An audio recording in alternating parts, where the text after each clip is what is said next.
Wolf Clock Productions, Wolf Clock here. I apologize for the third video taking so long.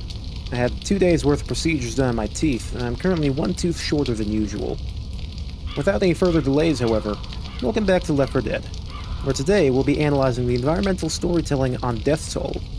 Before we do that, though, here are a few things I missed that a few of you guys have pointed out to me on Crash Course.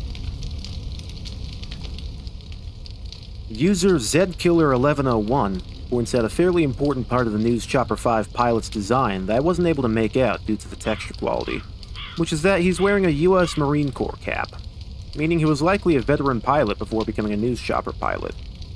This backstory also aligns with the NPC's attitude and behavior, considering his willingness to endanger himself if it means helping other survivors out.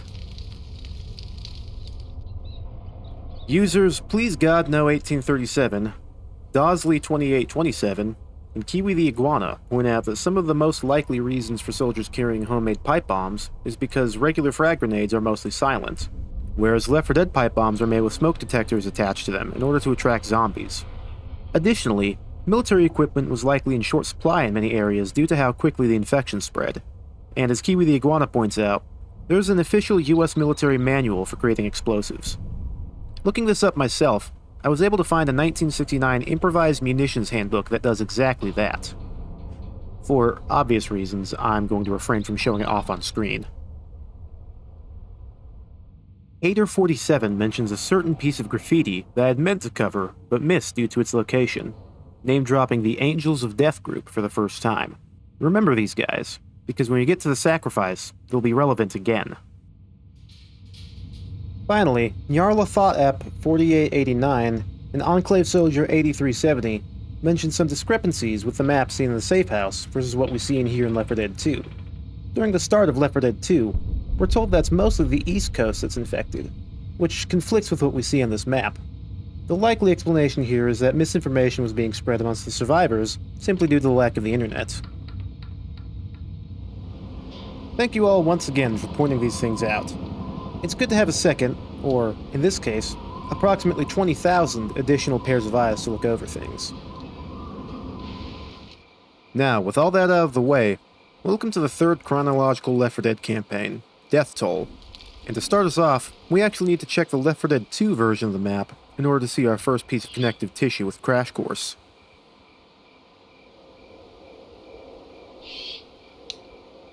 At the start of the map, if we turn around, we can see the van that the survivors escaped in. I'm unsure if the reason why they abandoned it was because they felt that they couldn't get past the fallen trees, they ran out of gas, or were running low enough that they felt it wouldn't be worth spending their energy finding a way through. But whatever the reason may have been, they decided to set out on foot from here onward. The police car in front of us tells an interesting story of other survivors, or possibly even actual law enforcement, attempting to get through to Riverside as well. We can see body parts, bodies, and even the lower portion of a boomer that the car had rammed. The fact that the trunk is wide open suggests to me that the people who were in this car likely got out in a hurry after ramming the boomer, grabbing what they could and fled the scene. The fact that several of the medkits are strewn about on the ground also supports this theory. Similar to the highway that we saw on Crash Course, the vast majority of the cars seen at the start of this level are also pointing in the direction towards Riverside, suggesting once again that there was a mass exodus from Fairfield to Riverside. It's difficult to say exactly what happened here that caused the tanker to explode and collapse the bridge, but I can't help wondering if it has to do with the car right next to it facing the opposite direction. Perhaps the trucker saw that the road up ahead was blocked, or realized that the truck was too big to fit, and tried slamming on the brakes, only for the other car here to hit it as it spiraled out of control. Despite this being a bridge over a river, the riverbed itself is also clearly dried up.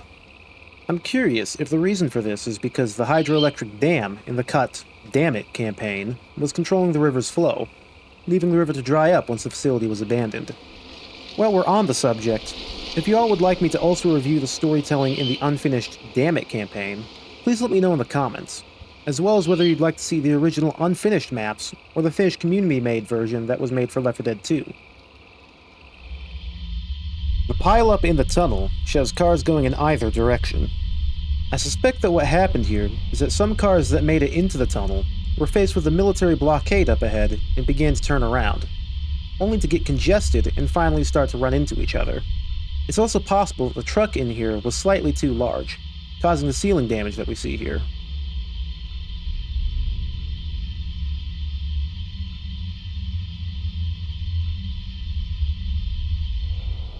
Something that this level excels at is giving the feeling that the players are really just behind everyone else during the evacuation. We noted this in No Mercy with the helicopter coming by for other survivors, but the fact that so many cars still have their lights on means that the area couldn't have been evacuated any longer than a few days prior at minimum. Something that I find to be exceedingly interesting about this first level to death toll is how we can clearly hear distant gunfire at the start of the level, but once we exit through the other side of the tunnel, things have gone eerily quiet. While I think that you can hear some sounds of gunfire if you listen very closely, they're either significantly less frequent, significantly further away, or a mixture of both. It's possible that the remainder of the military that our group is so desperately chasing after is moving out of Riverside as they're approaching. Once we enter the safe house, we're greeted front and center with graffiti of a Bible verse, Exodus 9:15. This verse being written here suggests that whoever came through here previously felt as though the green flu was God's punishment to man for their hubris. As the verse reads, "For now I will stretch out my hand, that I may smite thee, and thy people with pestilence, and thou shalt be cut off from the earth." Must be Catholic. That was a joke, by the way, don't look into it too deeply.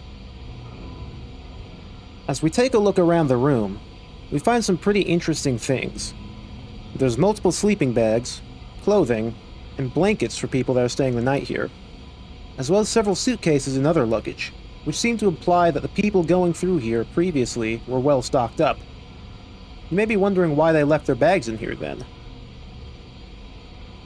I suspect that the people in here previously had to leave in quite a hurry, foregoing their own luggage and just making a run for it. And if we take a look at the blood next to the blanket here, I think I know what happened. There's a good chance that someone who was not immune turned over the night, leading everyone else to make a panicked break for it. Up against the wall over here, we can see some papers taped up that seemingly have some top-down views sketched on them. Now, I've been a developer for a number of years, and I wouldn't be surprised if these notes are actually design sketches of the very levels we're playing, but I can't quite make out any of the locations. If anyone knows what levels these might be from, let me know in the comments. Over here, we have a sorry story. October 2nd, Johnny killed 12 infected with his bare hands. October 4th, Johnny was killed by friendly fire. I suppose going to town on infected with your bare hands can make you difficult to distinguish if you don't have a light on you. Rest in peace, Johnny. Here at the bridge section of the sewer, we can see another few instances of other survivors going through the same route as our people, only to fall short. This soldier's corpse looks as though he was also attempting to lower the bridge to cross, but got unlucky and was swarmed on the way to the button. This body is just sucker's luck. I imagine that the correct route that the previous survivors were following was through this door, but after the ceiling collapsed, they had to make do in the tunnels instead. Once we get back up to the surface, I'm intrigued to find that the door to the front desk of the train warehouse has been barricaded up. It's possible that when the outbreak first started, zombies had likely stormed the front door, leading to them closing up the way to the lobby first and foremost. Unfortunately, though, the people that were here hadn't considered barricading the windows as well until it was too late, as the only other entrance into this building before the survivors arrived is this empty window frame. Getting to the safe house, we can see that the intended way to get in was from the warehouse. Our survivors, being heroes that they are in their own heads, decided that would look cooler to blow the windows out instead of trying the door. Getting inside the safe house, we can see that the army has, indeed, pulled out of Riverside already, meaning that the gunfire we can hear outside from time to time is likely from other survivor groups such as ourselves. We also get the first name drop of Newburgh, which is the location of our next chapter, Dead Air. In addition to this, we get one of the first mentions of children in the game, with this individual cursing out a Claude Huggins, who allegedly left his children to die. Sorry, Claude. Rough times. Out in the train yard watchtower on the next level, we can see that someone here had a pretty solid last stand. On the wall, there are tally marks adding up to 54 zombies, which is pretty solid if you're limited on supplies. The blood on the ground suggested that whoever was up here likely succumbed to the infection, but the lack of a body and a closed door suggests that when they turned, they may have stumbled out through one of the broken windows. It's also possible that someone may have found this place after the initial owner died, and removed the body before holding out themselves. Up the stairs in the offices, we see another gruesome and unfortunate scene of a dead soldier who had gone as far as locking himself inside a freezer to try and hide from the infected. It didn't work, clearly, as the front doors were blown off and the freezer was opened up. I want to point out this room underneath the offices to show that whoever were held up in this train yard previously were clearly well disciplined. Despite the tally marks in the watchtower being an indicator of someone having some fun with the zombie apocalypse, we can clearly see 6 full, unopened crates of beer in here, meaning that at least most of the people who were using the train yard as a vantage point were taking the situation seriously, as otherwise they'd probably be getting drunk.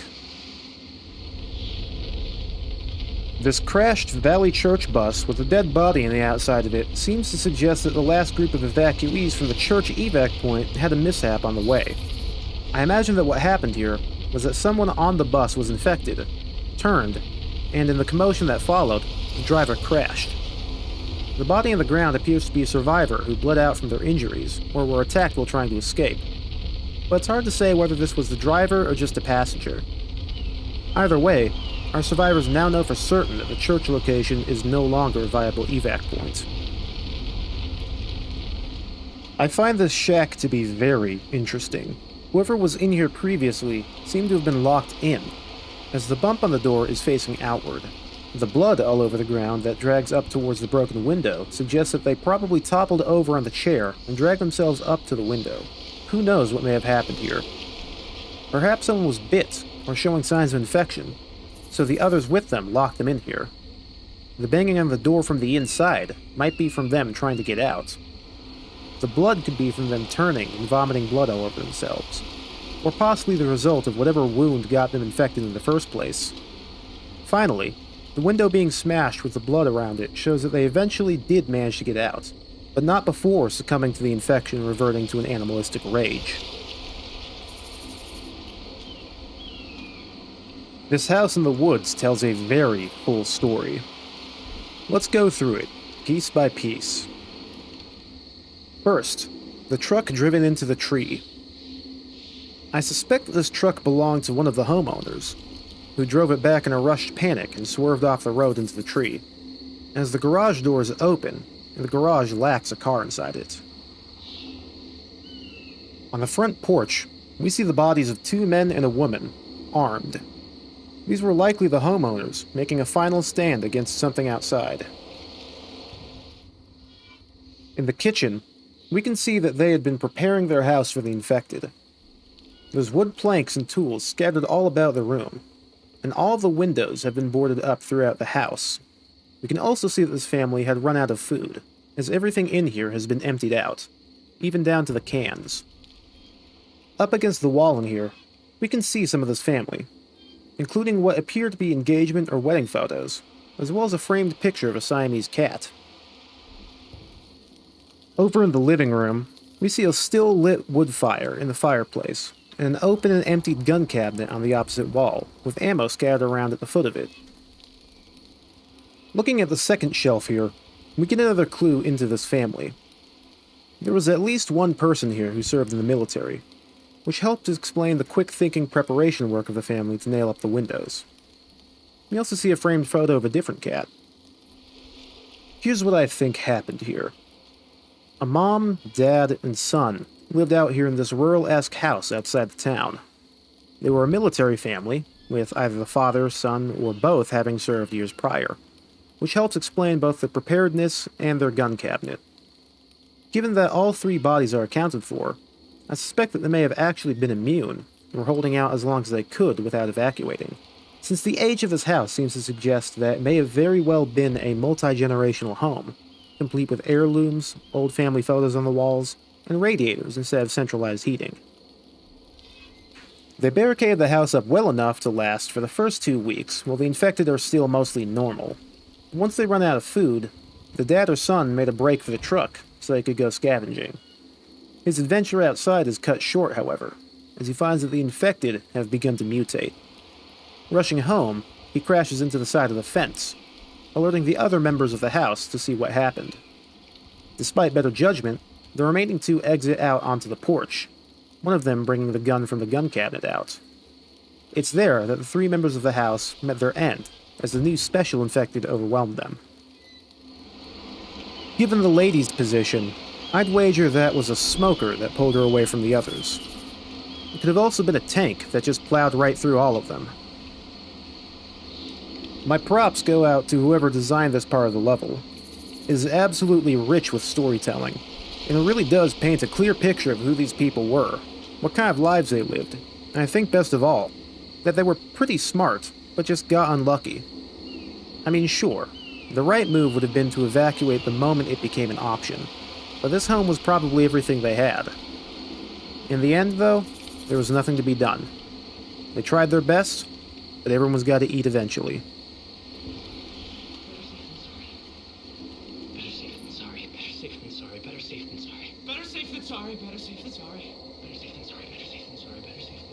As we get to the church, we can see that was, in fact, oh my god, will you shut up?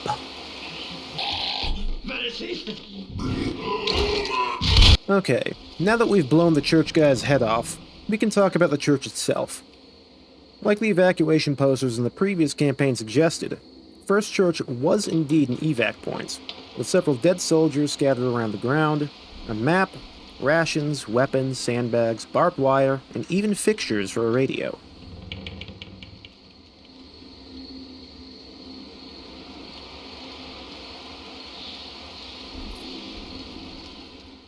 On the walls of the church, we can also see dozens of Rest in Peace memorials, with the names of many different developers from Valve and Turtle Rock, as well as their family members and friends. Jeep Barnett, Dave Kircher, Matt Campbell, Jim Murray, Dave Riller, Chet Falisic, Bay Rate, and Steve Bond are just a few names that you may recognize. When we look at the dates on the walls, it seems like the last day that the church was used as an evac was likely October 15th or 16th, as the 15th seems to be the cutoff day for messages here. I'm sorry. By the way, in case anyone was wondering, the church guy is actually an invisible cardboard box floating in front of the door. I never should have let him in. I can't believe he bit me. Don't make me use this spell!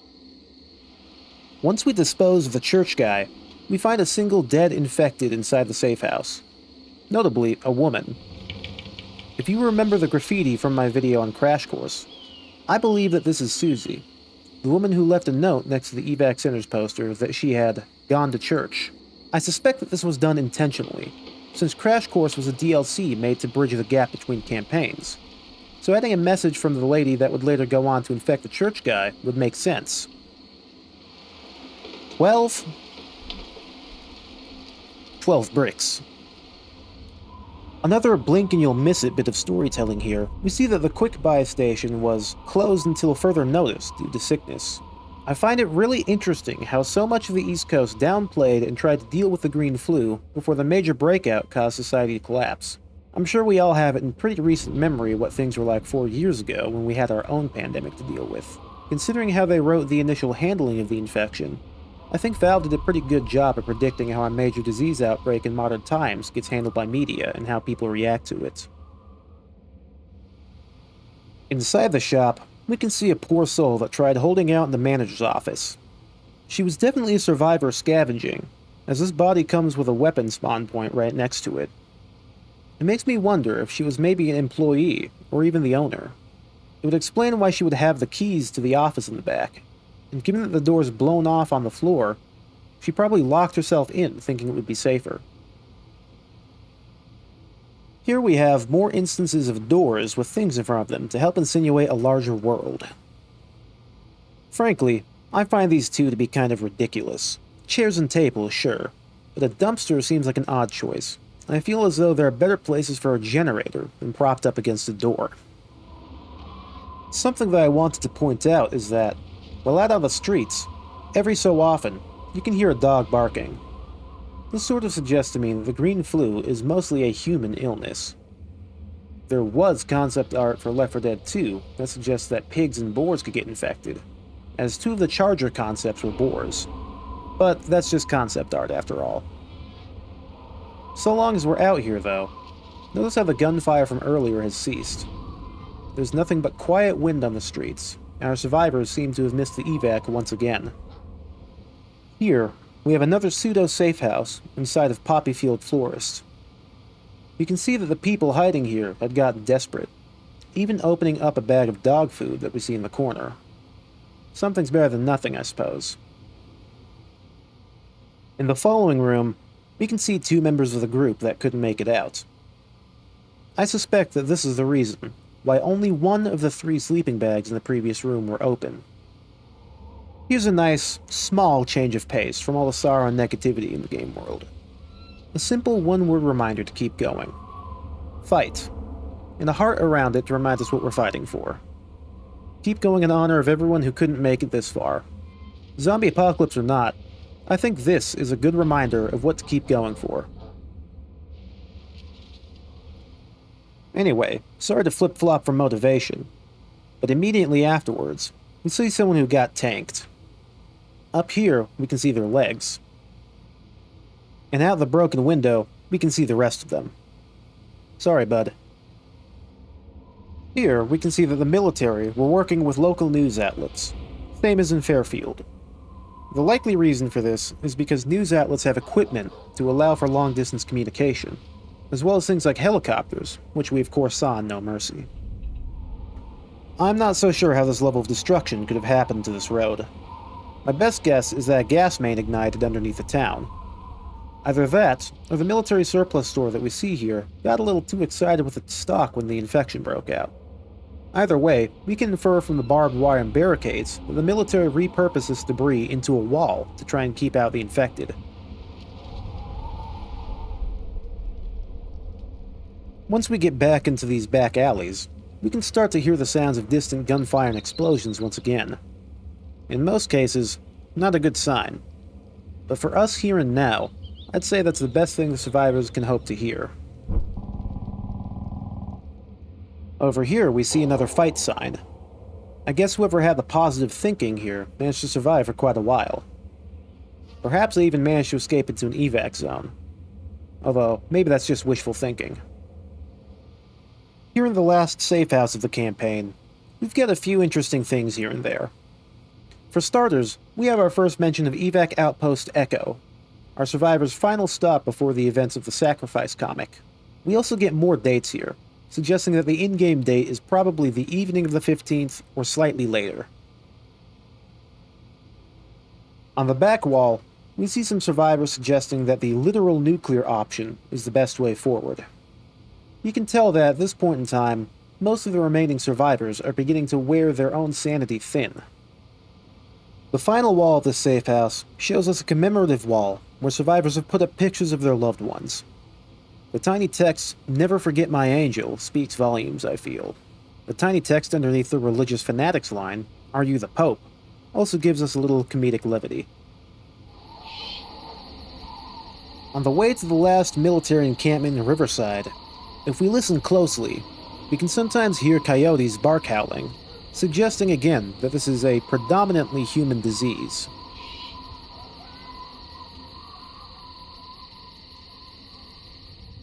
When we take a look inside this house-turned outpost, we can see that bloodbath happened here, with 2 dead soldiers inside, another 2 out front, and blood all over the house. There's a good chance that during the evacuation, they attempted to hold off oncoming infected here, while getting uninfected people down to the river. Finally, making it to the lake house, we can see that this was most likely the official evac point from the military as Riverside became overrun. This house is pretty well guarded, with most of the windows being boarded up, sandbags piled up all around the house, a minigun on top of the house, and a single dead soldier in front of said minigun. Other than the dead soldier, there aren't any other bodies inside the house, meaning that evac up to this point was likely pretty successful. Off in the distance, we can see a burning city. This is most likely either Fairfield or the location of the next campaign. To close out this episode, let's talk a bit about John and Amanda Slater. We are anchored off Riverside.